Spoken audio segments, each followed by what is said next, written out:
What if I told you that this person you lost isn't really gone? What if Allah showed you today that this wasn't the end, but just a divine pause? There are silences that speak. There are absences that prepare for returns. This message isn't for everyone. But if your heart beats faster while you listen, then stay until the end. Because Allah is saying to you, this person is coming back. It's not over. 1. The divine whisper. When your heart feels before your eyes see. Do you know what it's like to have a person who won't leave your mind?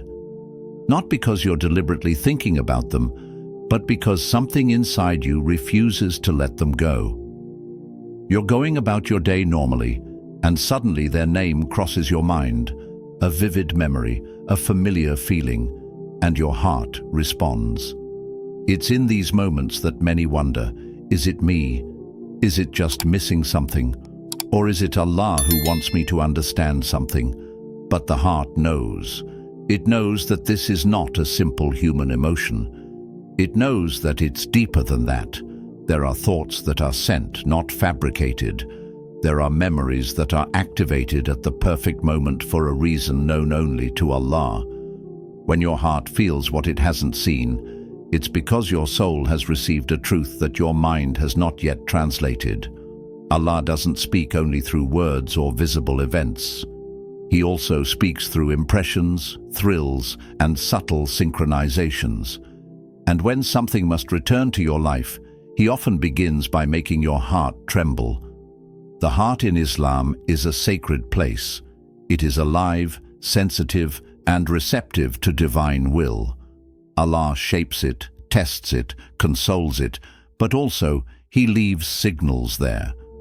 So when your heart stirs without logical explanation, when it connects to this person despite the distance, it's not always an illusion. It may be the prelude to a return that only Allah can organize. There is a strange calm in these kinds of signs, a calm that doesn't completely reassure, but that prevents you from giving up. You feel without understanding. You continue to walk, but a part of you remains focused on this connection. Sometimes this connection has been broken painfully, suddenly, unfairly, and yet Allah lets you still feel it. Why? Because it's not over. Because before making a return visible, Allah sows a silent preparation in the heart. It's not an empty hope. It's not an unhealthy attachment. It's an inner vibration that you cannot provoke yourself. It comes from elsewhere. It descends gently. It imposes itself without overwhelming you, and it stays. You didn't do anything to summon these memories. You didn't do anything to dream of this person. You didn't force it, and yet it comes back again and again. That's when you must understand. Your heart isn't crazy. It's connected. What must return often begins by returning to your heart before returning to your reality. You just have to learn to listen to this kind of whisper, not with your ears, with your inner calm, with your silence. Because sometimes it's precisely in the stillness that the most important truths are revealed. And if you feel this connection so strong, if you feel that your heart isn't ready to turn the page, it may be because Allah hasn't closed it yet. 2. Permissible separations. When Allah separates to bring us closer, in Islam we learn that every connection between human beings is subject to divine permission. What we believe to be a definitive break may, in reality, be nothing more than a pause orchestrated by the one who knows the unseen. Just because a person leaves your life doesn't mean they have left your destiny. Sometimes Allah separates not to punish, but to purify. He separates not because it is the end, but because it is the beginning of a reform. He knows that some bonds can only flourish after being pruned. He knows that two hearts that truly love each other can become toxic if they are not yet ripe for this bond. Separation then becomes an act of divine wisdom. It does not come to destroy, but to teach. It comes to ask silent questions. Who are you without this person? Who are you before Allah? Is your love a bridge to Him or a wall that separates you from Him? Many want to return, but few ask themselves, am I ready? Ready to love consciously, ready to build on a solid foundation, ready to see the other as an amana, a responsibility, a sacred trust, and not as a possession. Because before that person returns, Allah wants to make sure that you won't again damage what He has given you back. It's possible that what you're experiencing now, loneliness, regrets, questioning, is exactly what was needed to elevate you spiritually. Sometimes we can't see clearly when we're too close. So Allah distances us. He creates distance not to hurt you but to awaken you. And on the other side too, something is happening. You may not see anything, but Allah is working in the invisible. He is preparing that person as He is preparing you. He shapes his heart, cleanses his intentions, invites him to humility. The two paths are parallel, but they advance toward the same point. And that point is the wisdom of the right time. Because the right time in Islam does not depend on your impatience, it depends on hikmah, divine wisdom. You may want it now, you may cry for today, but Allah Himself looks to eternity. He doesn't want to bring this person back to you in a hurry. He wants them to stay when they return. And for that, sometimes separation is necessary. It is difficult, but it is permissible. It is bitter, but it prepares sweetness. It empties you so that you can be filled in another way. This is how Allah brings people together, sometimes by distancing them first. Because true connection doesn't depend on physical presence. It depends on spiritual alignment. And if Allah has taken you away from this person, perhaps He is creating the version of you two who will this time be able to truly stay united. 3. When Allah shapes you in silence. There are periods in your life that resemble an icy desert. You move forward, but everything seems frozen. You pray, but you hear nothing. You feel, but you do not receive. It is inner winter, a gentle, silent cold, a pause imposed by heaven. But be careful. It is not a void. It is not forgetfulness. It is a concealment full of meaning, for even winter is a divine work. Beneath the frozen surface of the earth, the seed is working. It does not yet bear fruit. It reveals nothing, but it is transforming. You too are transforming. You do not see it. You cannot yet celebrate yourself. But Allah, He is watching you. He knows every crack in your heart. He knows what this separation has shattered. He knows what this silence has taught you, and He knows what you still don't know. Silence is not a punishment. It's a workshop. You are in His hands. He files away your impatience. He gently removes misplaced attachments. He polishes your heart like one polishes a rough stone. And all this happens silently, without light, without applause. And yet this is where it all begins. What you think is a halt is actually a germination. You no longer feel His presence as before, perhaps because He wants you to grow in faith, not in comfort. You no longer receive signs from this person, perhaps because Allah is also shaping them far from you to better reunite you one day. There are pains that cannot be explained, and there are silences that cry out for answers. But you still have to learn to listen with the eyes of the heart. The cold you feel isn't against you, it's for you. It slows you down to teach you endurance. It pushes you away to redirect you inward.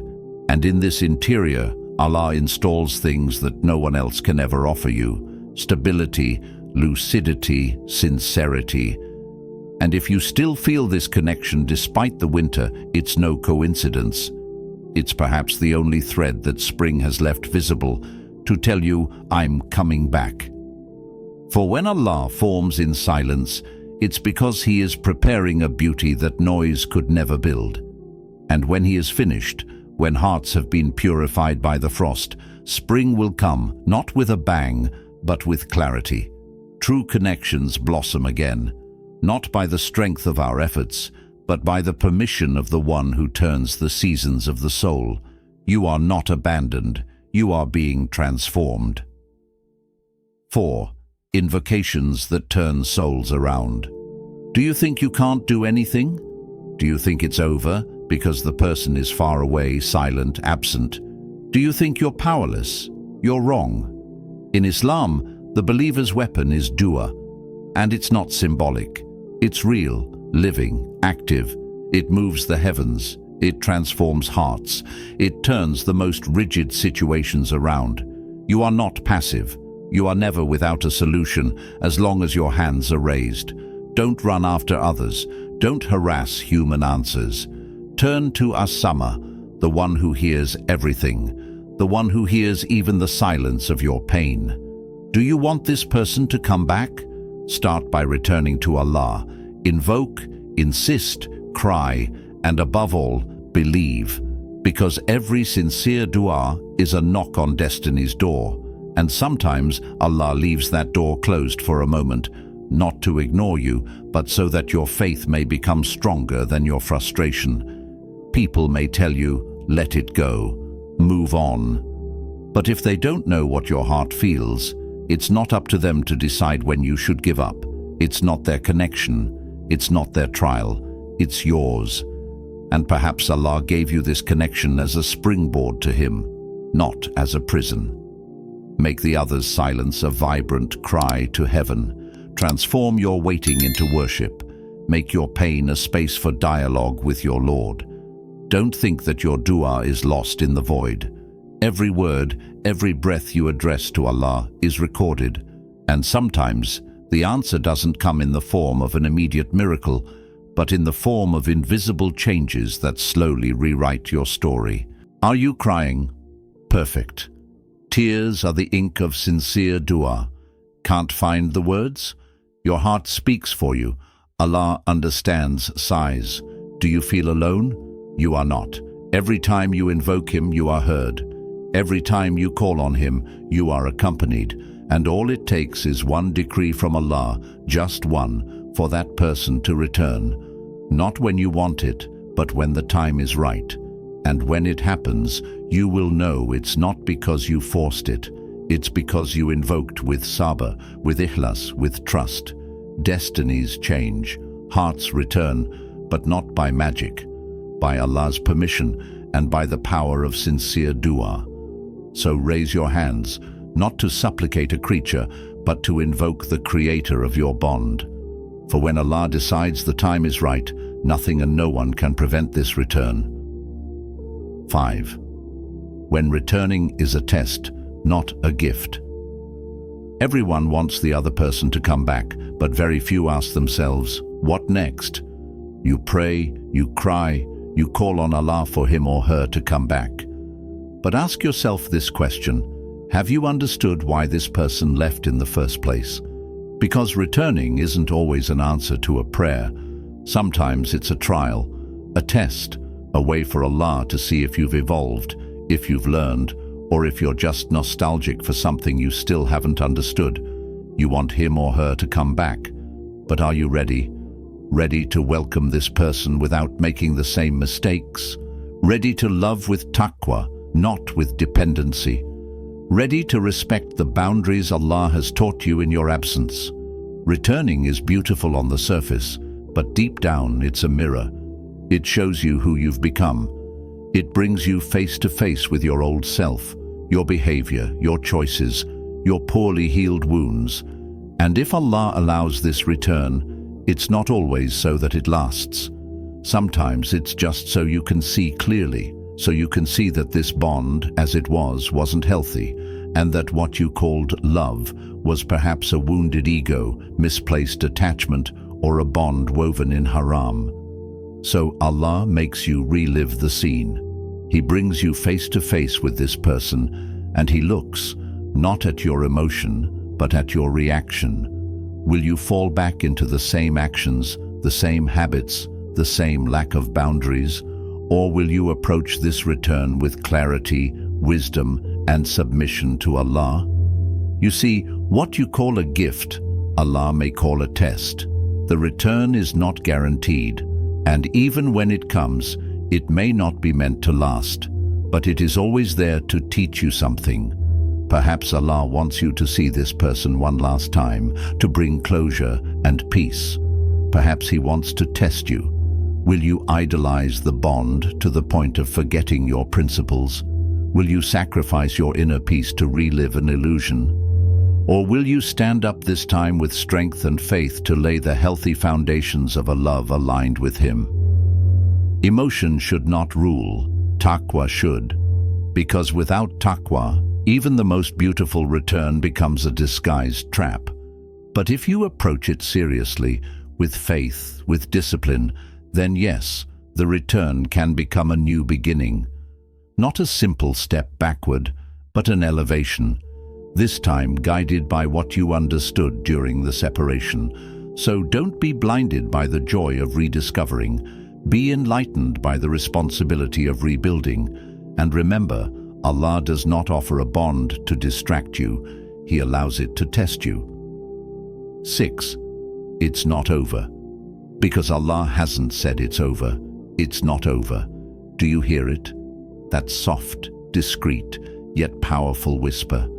It's not the end because Allah hasn't said it's the end. There are silences full of life. There are absences filled with meaning. And there are departures which are only detours in the divine decree. You look at what's missing. Allah, for His part, looks at what He is creating. It's not over because deep down inside you, there's still that strange peace, that feeling that something is brewing. You don't understand how, you don't see when, but you feel that it's not over. It's not an obsession, it's not a whim. It's a calm that comes only from Allah, a form of yaqeen, quiet certainty, which doesn't push you to run, but to remain standing, to wait without giving up. You continue to pray, you continue to get up, you continue to take one step after another, even when the road seems empty. And you know why? Because faith isn't seeing, it's moving forward anyway. And as long as Allah hasn't closed the door, as long as your heart hasn't been hijacked by the one who controls it, then no, it's not over. Look around you. Birds don't doubt the sunrise. Flowers don't resist spring. So why shouldn't your heart, which belongs to Allah, still welcome a return that He orchestrates in the invisible? Don't linger over forcing destiny, but be ready to welcome it if it returns. Purify yourself. Deepen your faith. Repair what is between you and Allah. Because it is when your bond with Him becomes strong that other bonds find their balance. Yes, sometimes you doubt. Yes, sometimes you wonder if you're not waiting for nothing. But even in these moments, remember, Allah sees what you don't see. He hears what you no longer even express. And He knows what your heart needs to find or let go of. But as long as He hasn't told you it's over, you don't have to bury yourself alive. Continue to live, to learn, to love for Him. And if this return is written, it will come at the exact moment when it is meant to make you grow. Because this is not the end. This is not a dead end. This is not a wall. This is a pause full of promise. And when Allah decides it's time, everything that was distant will effortlessly come closer. Everything you thought was lost will wisely return. And everything you thought was extinguished will shine again, because it's not over until Allah says it's over. If this message touched your heart, it's no coincidence. Allah teaches you that what seems finished to the eye can still live in His wisdom. Take this time to strengthen yourself, to pray, to grow, and prepare to welcome what God brings into your life. Share this video if you know someone who needs to hear it. Leave a comment with what your heart felt. And above all, subscribe if you want to hear other reminders that speak directly to your soul. Because when Allah speaks, the heart recognizes the truth.